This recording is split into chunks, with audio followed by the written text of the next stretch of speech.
Thank you so much for sticking with Daybreak. We are at the tail end of this conversation, but we still have a few more things to touch on. And the other one thing that we have to touch on is personal data and how safe it is, because that has been one of the biggest debates and conversation with social media as early as 2017 with the US elections. It happened again here in Kenya.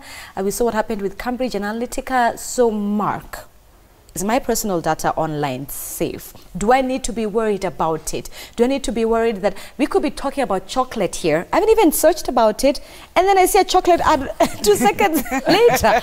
Do I need to be worried? I would say, if I'm to point viewers to just one resource that I hope that can be quite valuable and talk about this longer than I have, the state of mobile data, the report we published earlier this year, has an entire section dedicated to this, because in Kenya today, part of what happens is we trade our data for access to certain services. So we trade our data, so it's actually a commodity that we're trading. Little did we know that, you know, the more active you're on Facebook and so on, that can actually, for some of these mobile loan apps, certainly the legitimate ones, because there's dozens, if not hundreds, of illegitimate apps that don't actually use your data to give you a loan. They just collect it. They will actually give you, the more data you provide to them, the better they're able to evaluate your credit worthiness. And then on the reverse, you're able to see, you know, some Twitter users, it said, don't actually see as many advertisements as others because of how they've used the platform, how long they've been there, and the fact that they've repeatedly basically shuttered them or kept them quiet. All of us can basically take steps to understanding what data is actually collected about us. So if you use YouTube often, you can actually log in and see, well, what's my profile here? And largely Google will assemble a holistic profile. It will say, your searches have led us to believe you like this. Your age has been determined to be that. Whether or not you've put it in, your search history in incognito elsewhere. So you can. It's scary. It's not scary in the fact that, well, what did you think was happening? It's a free. So the idea here is that if it's free, wait, if it's free, you're the product. If you're paying, it's different. Okay. But I don't pay Facebook to use its servers. I mean, I can upload 1 million photographs on there. They'll say, give us 1 million more, because we will provide you this ability to connect with your friends and so on at no cost to you. I don't pay Facebook for Gmail. I mean, Google for Gmail. I don't pay for Google search. And therefore, what happens in return is those search queries are presented to a market of willing buyers who then say, hey, you know what, I want to reach somebody in this area of Nairobi with this socioeconomic background who searched for this and is ready to buy like in Anelli, yeah, the marketing But guys. You can reach anybody. But let me, quick question. Do you see a time when we will do that, we'll have to pay to use Facebook, Google, Instagram? No, so the reverse is true, where what's actually happened globally is we are getting more. She mentioned GDPR, the General Data Privacy Regulations in the European Union. That started a shift, and along with a few other global issues around privacy and monopolies globally. So is Amazon a monopoly? Does it need to be split up? Is Facebook a monopoly? Does it need to split up Instagram and WhatsApp and Messenger and so on? So these are having them say, look, we will be more transparent with our users. Okay. So we can actually give you your data. You can determine, you can actually say, these Facebook pages have acquired my data through this way to run these ads. I never want to hear from them. You can do that now. Alfred, correct me if I'm wrong, but you're the AI expert here in this platform, in this stage right here. Is artificial intelligence responsible for that? The fact that it's all these Silicon Valley platforms are able to collect our personal data, and where do you stand when it comes to that? Is our personal information safe? Our personal information, yes, I think it's safe, but the main weakness is the user. So I'd ask all of you, how many... Not the policies? No. How many of you read terms and conditions when you're using the apps? Do you actually read all of them? Yeah. See the Did main... you read the terms and policies for us? No, I didn't.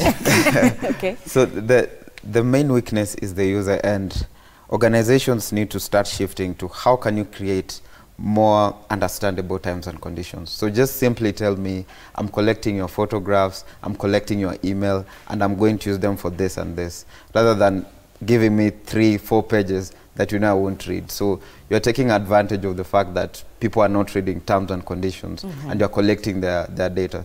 So as far as they click I accept, they've already given you consent to use the data for whatever you want, Okay. as long as you've given them permission. Yes, and I think that's part of what the legislation is trying to do, because in the past it's just pages and pages of information about how we're going to handle your data. But now the policy, so I'm going to reference GDPR because I've at least worked with that in the past. And what they're doing, or what the legislation requires, is that you need to make the terms and conditions very easy for someone to read. So you need to be very, if you go to most of the European sites, you'll find they will give you the policy in a very short summary at the bottom that highlights the key elements as to how they're going to use your data, and that's you either opt in or you opt out. They also have to make it very easy for you to opt out. You could opt in because at that point in time, you're like, oh cool, I really do want to hear what you have to say. But then later on you realize they're sending you 6 emails a day and you're like, I want to opt out. So they also have to make the journey of opting out easier. But I'll also tell you this, I know that marketers always look like the bad guy when it comes to collecting data and using it. There's a case study that was done, and this is years ago. The case study was out from Target, where they collected their customer data so well, they mined it, they used it to a point whereby they were able to recommend baby prenatal medication, offers on baby products to a girl. I think she was 17, and these products were recommended and the flyers were being delivered to the home. I think it was in the UK. Okay. And the dad came to Target and was like, why are you sending baby products or baby recommendation of baby supplies and kind of stuff to my house? And what he didn't realize, which came out later, was that the daughter was pregnant, and her behavior in the store informed the recommendations that were given to her. Wouldn't you want the recommendations to be relevant to you? You don't want to see an ad that's not relevant. Okay. So to a certain extent, if the data is used well, it actually enhances your experience. Okay, ladies and gentlemen, I'm afraid our time is up, so I'm going to come with closing remarks specifically for everyone. Mark, I want you to talk to us about perhaps how parents can work on screen time for their children. Nelly, the issue of unrealistic expectations in this day and age. Young people are using social media. Every single thing that is a win, you put it online. Nobody puts their failures online, you know. I'd love for you to touch on that. And Alfred, for you, you're in a very unique industry, artificial intelligence. Where is the future of that, more so in Kenya and on the African continent? Very short statements. I'll begin with you, Mark. Sure, I think for parents right now, don't leave screen time up to your child. Don't do that. If they're under the age of 18, you have the ability. You bought that phone, unless they bought it, in which case, okay, fine, it's their property. But they're under your house, your rules. What I'd say is that if they have an Apple device, meaning an iPad, an iPhone, you want to implement what's called Apple Screen Time, and you want to basically be the adult and the administrator of that, and you can set rules. First of all, you can track how much time they spend on various apps, then you can set some certain rules. So dinner time or evenings or overnight and so on, and you can, and sites and content and filters, you can set that through Apple Screen Time. It's already on the phone, you don't need to install anything. If you have an Android device, so a device running Google's Android operating system, if they're under the age of 13, I'd recommend that you use what's called Google Family Link. Google Family Link, and you can again set the rules, set how much data, you can set a bunch of parameters, especially around provisions of what content they can't access, whether by mistake or because a friend told them to. So there are solutions to these things. Over the age of 13, there's an app called Custodio. It's Q-U-S-T-U-D-I-O.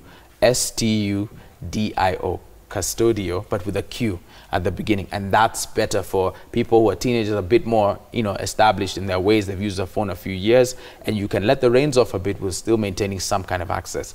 Those two and Apple Screen Time, I would just say, bottom line, don't leave it up to them, and then learn to have a conversation about it. It's not about being punitive or picking it and taking it away, but just establishing some of these norms and being open to getting their feedback, because the more they become adults, the more they're basically likely to be a bit more tech savvy, but these give some control for parents in an age where there's some cause for concern. Beautiful. Thanks, Mark.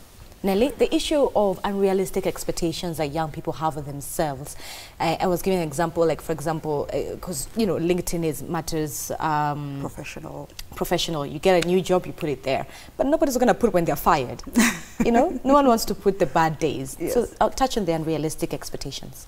I think we all have a responsibility. The stories that we put on social media, and this is across all platforms, has the power to influence 60% of the world's population. So we all have a responsibility with reference to the content we put out there. If you're putting up your professional profile on LinkedIn, ideally you want to present your best self. If you're putting it out on the other social media channels, you want to present your fun self. So I think we all have a responsibility in the kind of stories we put out. The brands that create content for the public to consume, they also have a responsibility. In fact, the theme this year for Social Media Week was stories, and we're talking about how best to use stories for the betterment of people and businesses. How do you use storytelling to influence policy? How do we use storytelling to influence buying processes? I think we all have to be responsible about the content that we put out. Look at the Fire Festival. They created this amazing story of the experience that you're going to have, but they never lived up to it. So we all have a responsibility to create great stories that and create them knowing very well that we should be responsible for the outcome. So be more responsible and intentional with our content. Yes. Beautiful. Alfred, very quickly, the future of AI in Kenya and on the African continent. I think the barriers to AI currently are coming down in terms of there's a continual improvement in terms of compute power, and knowledge is becoming more accessible to researchers and to the industry.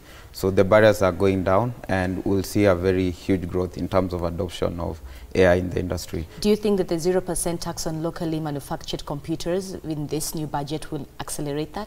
Yes, because now more companies from outside and even local companies will start contributing towards computing power and more hardware that can help accelerating artificial intelligence. So more phones and computers that are African-based and made in Africa. Yes. Fantastic. Thank you so much, Alfred, Nelly, and Mark. Thank you so much for your time this Friday morning. Thank you. All right, let's take a look at some of your feedback that has been coming on our social media, both on text and on SMS, 22422. Let's take a look at the SMS. All right, Musioka, you say, we trade our personal data for access to some web services. Users need to check what platforms they allow to access their profiles.